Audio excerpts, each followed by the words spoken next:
श्रीकुलदेवी स्तोत्रम्।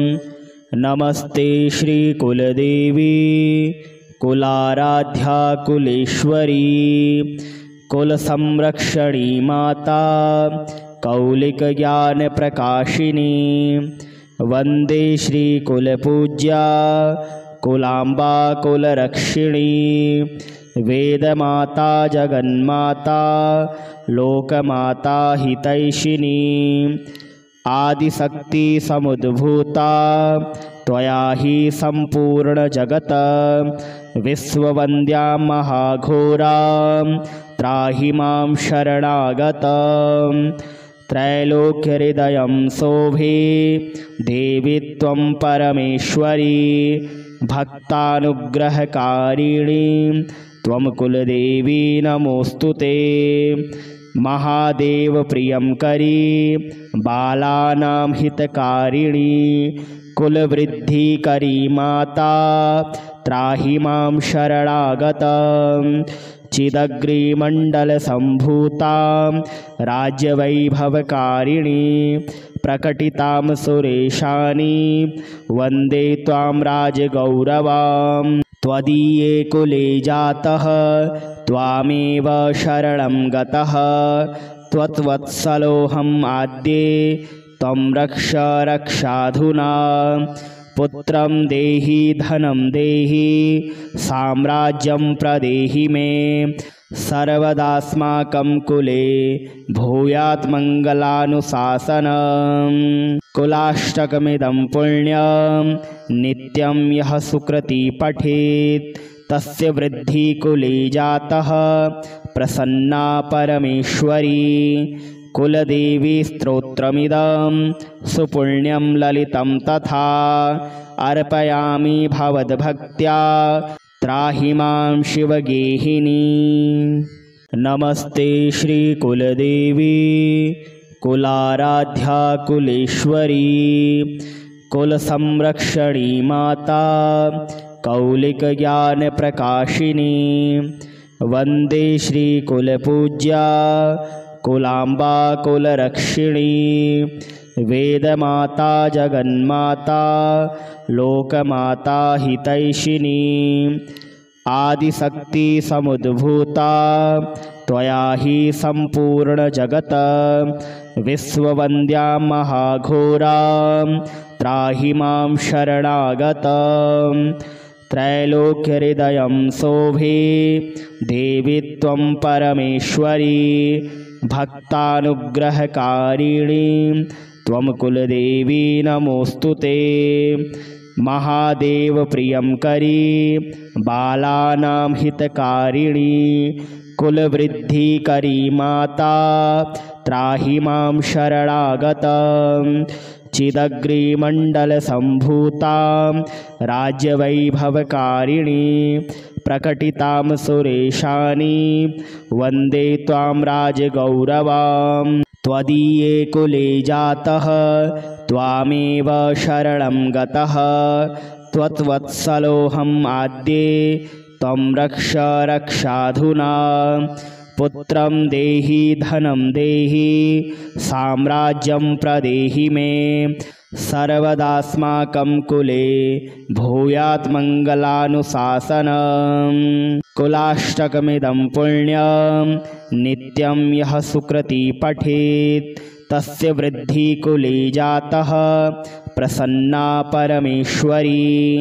कुलदेवी स्तोत्रमिदं सुपुण्यं ललितं तथा अर्पयामि भवद्भक्त्या त्राहि मां शिवगेहिनी।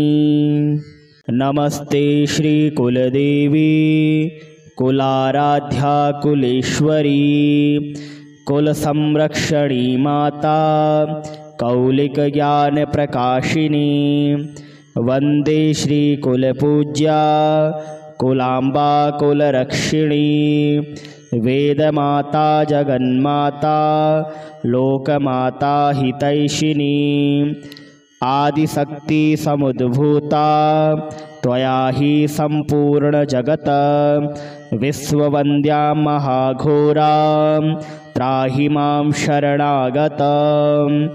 त्रैलोक्यहृदयं शोभे देवी त्वं परमेश्वरी भक्तानुग्रहकारिणी त्वं कुलदेवी नमोऽस्तुते।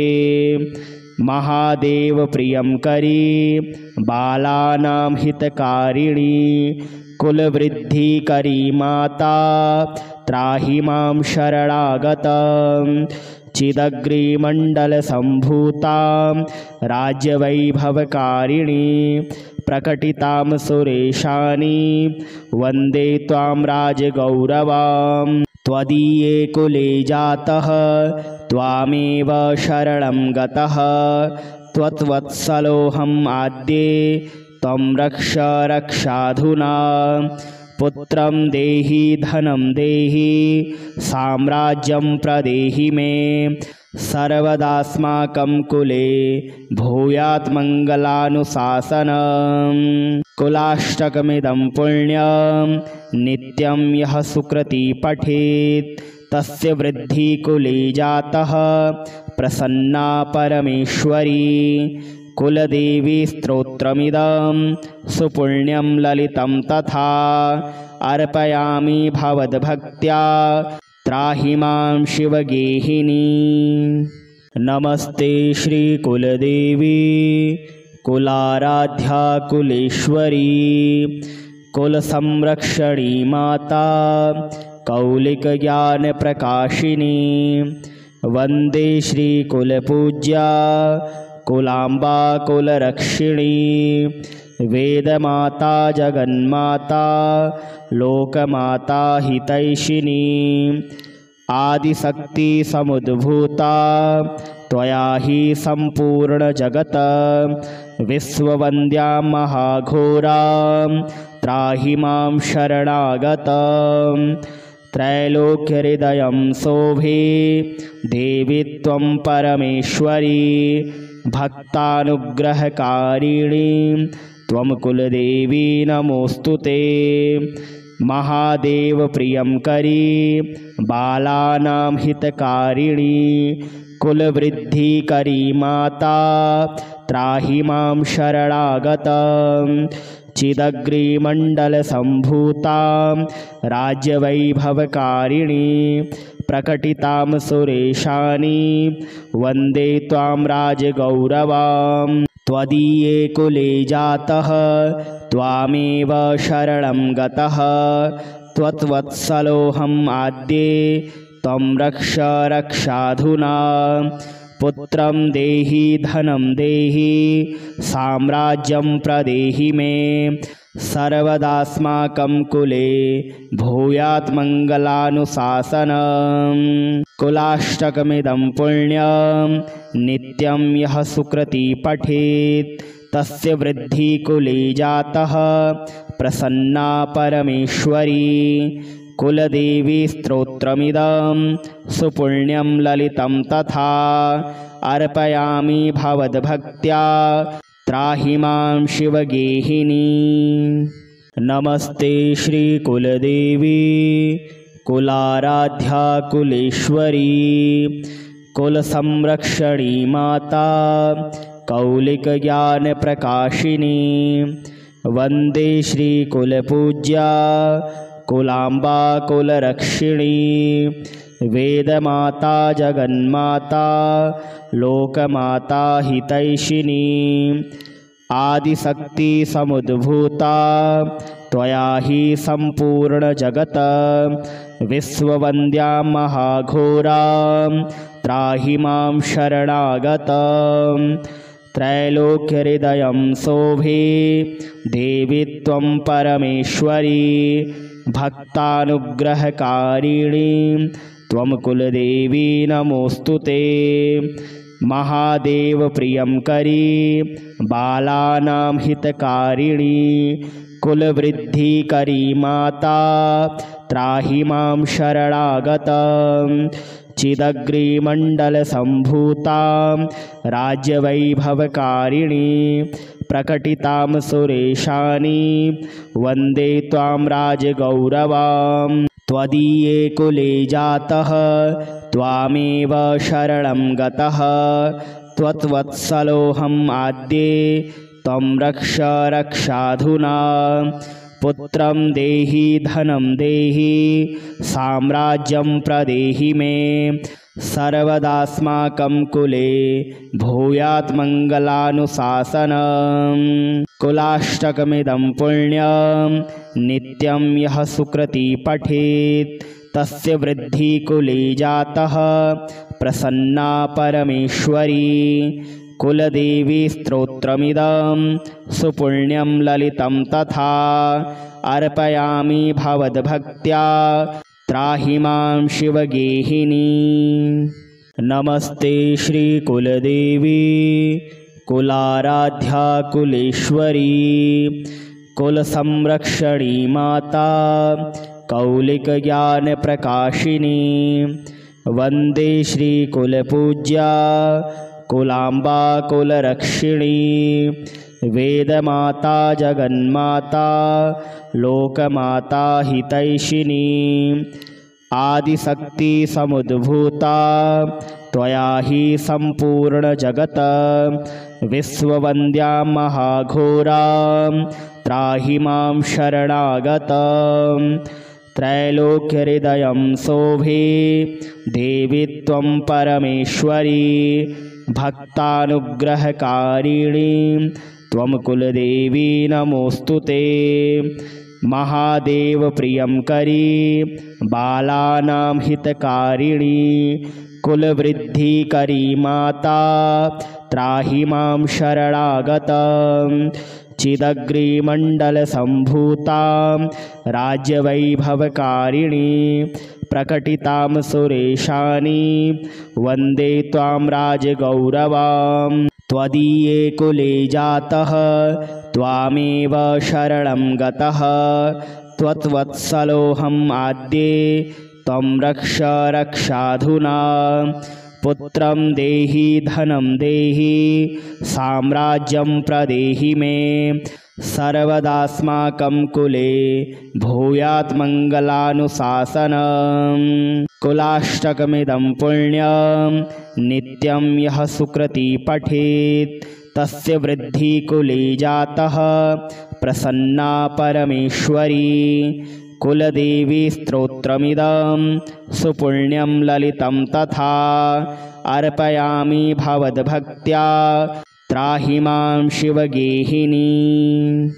नमस्ते श्रीकुलदेवी कुलाराध्या कुलेश्वरी कुलसंरक्षणी माता कौलिकज्ञानप्रकाशिनी वन्दे श्रीकुलपूज्या कुलाम्बा कुलरक्षिणी वेदमाता जगन्माता लोकमाता हितैषिणी आदिशक्ति समुद्भूता त्वया हि सम्पूर्णजगत् विश्ववन्द्या महाघोरा त्राहि मां शरणागतं त्रैलोक्यहृदयं शोभे देवी त्वं परमेश्वरी भक्तानुग्रहकारिणी त्वं कुलदेवी नमोऽस्तुते महादेव प्रियं करी बालानां हितकारिणी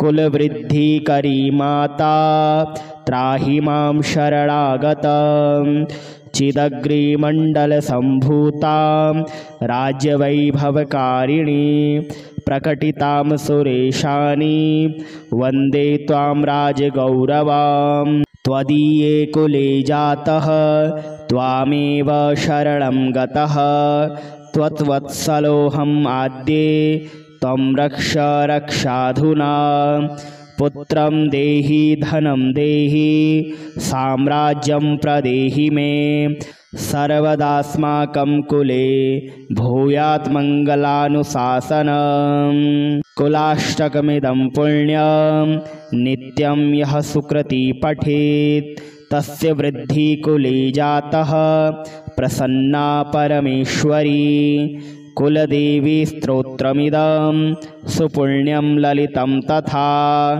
अर्पयामि भवद्भक्त्या त्राहि मां शिवगेहिनी।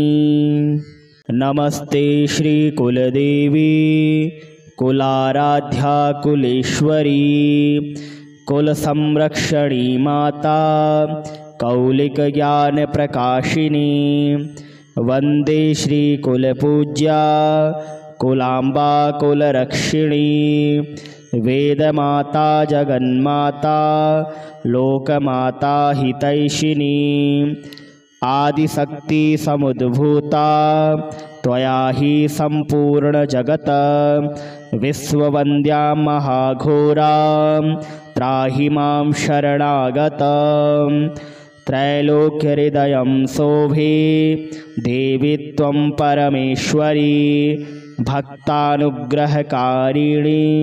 त्वं कुलदेवी नमोऽस्तु ते महादेव प्रियंकरी बालानां हितकारिणी कुलवृद्धिकरी माता त्राहि मां शरणागतं चिदग्रिमण्डलसम्भूतां राज्यवैभवकारिणी प्रकटितां सुरेशानी वन्दे त्वां राजगौरवां त्वदीये कुले जातः त्वामेव शरणं गतः त्वत्वत्सलोऽहम् आद्ये त्वं रक्ष रक्षाधुना पुत्रं देहि धनं देहि साम्राज्यं प्रदेहि मे सर्वदास्माकं कुले भूयात् मङ्गलानुशासनं कुलाष्टकमिदं पुण्यं नित्यं यः सुकृती पठेत् तस्य वृद्धिः कुले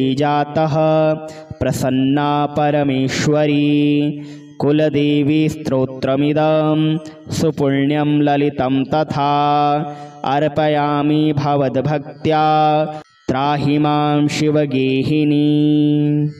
नमस्ते श्रीकुलदेवी कुलाराध्या कुलेश्वरी कुलसंरक्षणी माता कौलिकज्ञानप्रकाशिनी वन्दे श्रीकुलपूज्या कुलाम्बा कुलरक्षिणी वेदमाता जगन्माता लोकमाता हितैषिणी आदिशक्ति समुद्भूता त्वया हि सम्पूर्णजगत् विश्ववन्द्या महाघोरा त्राहि मां शरणागतं त्रैलोक्यहृदयं शोभे देवी त्वं परमेश्वरी भक्तानुग्रहकारिणी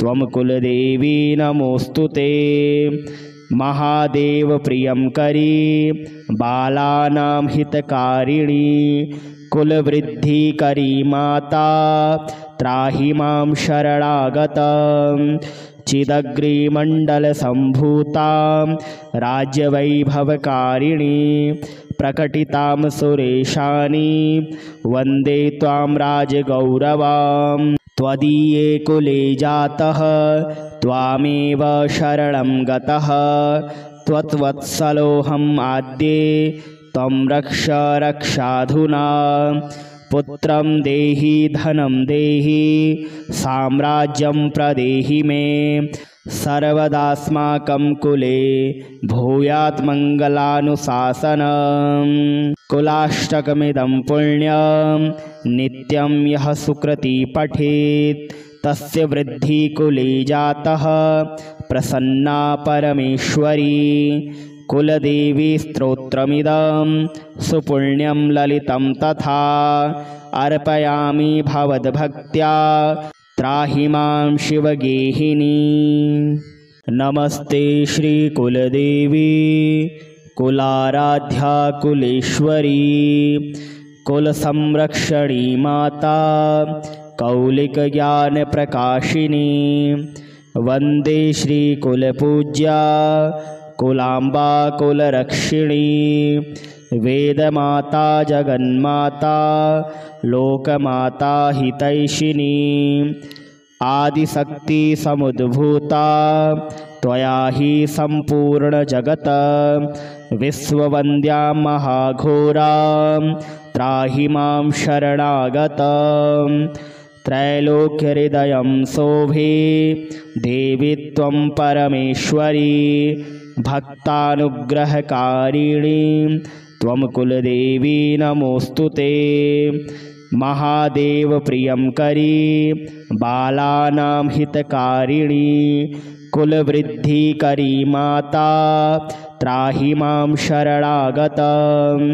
चिदग्रिमण्डलसम्भूतां राज्यवैभवकारिणी प्रकटितां सुरेशानि वन्दे त्वां राजगौरवां। त्वदीये कुले जातः त्वामेव शरणं गतः त्वत्वत्सलोऽहम् आद्ये त्वं रक्ष रक्षाधुना। पुत्रं देहि धनं देहि साम्राज्यं प्रदेहि मे सर्वदास्माकं कुले भूयात् मङ्गलानुशासनम्। कुलाष्टकमिदं पुण्यं नित्यं यः सुकृती पठेत् तस्य वृद्धि कुले जातः प्रसन्ना परमेश्वरी। कुलदेवी स्तोत्रमिदं सुपुण्यं ललितं तथा अर्पयामि भवद्भक्त्या त्राहि मां शिवगेहिनी। नमस्ते श्रीकुलदेवी कुलाराध्या कुलेश्वरी कुलसंरक्षणी माता कौलिकज्ञानप्रकाशिनी। वन्दे श्रीकुलपूज्या कुलाम्बा कुलरक्षिणी वेदमाता जगन्माता लोकमाता हितैषिणी। आदिशक्ति समुद्भूता त्वया हि सम्पूर्णजगत् विश्ववन्द्या महाघोरां त्राहि मां शरणागतं। त्रैलोक्यहृदयं शोभे देवी त्वं परमेश्वरी भक्तानुग्रहकारिणी त्वं कुलदेवी नमोऽस्तु ते। महादेव प्रियंकरी बालानां हितकारिणी कुलवृद्धिकरी माता त्राहि मां शरणागतं। चिदग्रिमण्डलसम्भूतां राज्यवैभवकारिणी प्रकटितां सुरेशानि वन्दे त्वां राजगौरवां। त्वदीये कुले जातः त्वामेव शरणं गतः त्वत्वत्सलोऽहम् आद्ये त्वं रक्ष रक्षाधुना। पुत्रं देहि धनं देहि साम्राज्यं प्रदेहि मे सर्वदास्माकं कुले भूयात् मङ्गलानुशासनम्। कुलाष्टकमिदं पुण्यं नित्यं यः सुकृती पठेत् तस्य वृद्धि कुले जातः प्रसन्ना परमेश्वरी। कुलदेवी स्तोत्रमिदं सुपुण्यं ललितं तथा अर्पयामि भवद्भक्त्या त्राहि मां शिवगेहिनी। नमस्ते श्रीकुलदेवी कुलाराध्या कुलेश्वरी कुलसंरक्षणी माता कौलिकज्ञानप्रकाशिनी। वन्दे श्रीकुलपूज्या कुलाम्बा कुलरक्षिणी वेदमाता जगन्माता लोकमाता हितैषिणी। आदिशक्ति समुद्भूता त्वया हि सम्पूर्णजगत् विश्ववन्द्या महाघोरां त्राहि मां शरणागतं।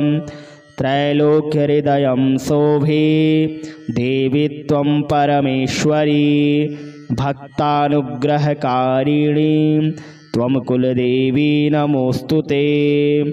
महादेव प्रियंकरी बालानां हितकारिणी कुलवृद्धिकरी माता त्राहि मां शरणागतं। चिदग्रिमण्डलसम्भूतां राज्यवैभवकारिणी प्रकटितां सुरेशानि वन्दे त्वां राजगौरवां। त्वदीये कुले जातः त्वामेव शरणं गतः त्वत्वत्सलोऽहम् आद्ये त्वं रक्ष रक्षाधुना। पुत्रं देहि धनं देहि साम्राज्यं प्रदेहि मे सर्वदास्माकं कुले भूयात् मङ्गलानुशासनम्। कुलाष्टकमिदं पुण्यं नित्यं यः सुकृती पठेत् तस्य वृद्धि कुले जातः प्रसन्ना परमेश्वरी। कुलदेवी स्तोत्रमिदं सुपुण्यं ललितं तथा अर्पयामि भवद्भक्त्या त्राहि मां शिवगेहिनी। नमस्ते श्रीकुलदेवी कुलाराध्या कुलेश्वरी कुलसंरक्षणी माता कौलिकज्ञानप्रकाशिनी। वन्दे श्रीकुलपूज्या कुलाम्बा कुलरक्षिणी। वेदमाता जगन्माता लोकमाता हितैषिणी। आदिशक्ति समुद्भूता त्वया हि सम्पूर्णजगत्। विश्ववन्द्या महाघोरा त्राहि मां शरणागतं। त्रैलोक्यहृदयं शोभे देवी त्वं परमेश्वरी। भक्तानुग्रहकारिणी त्वं कुलदेवी नमोऽस्तुते। महादेव प्रियं करी बालानां हितकारिणी। कुलवृद्धिकरी माता त्राहि मां शरणागतं।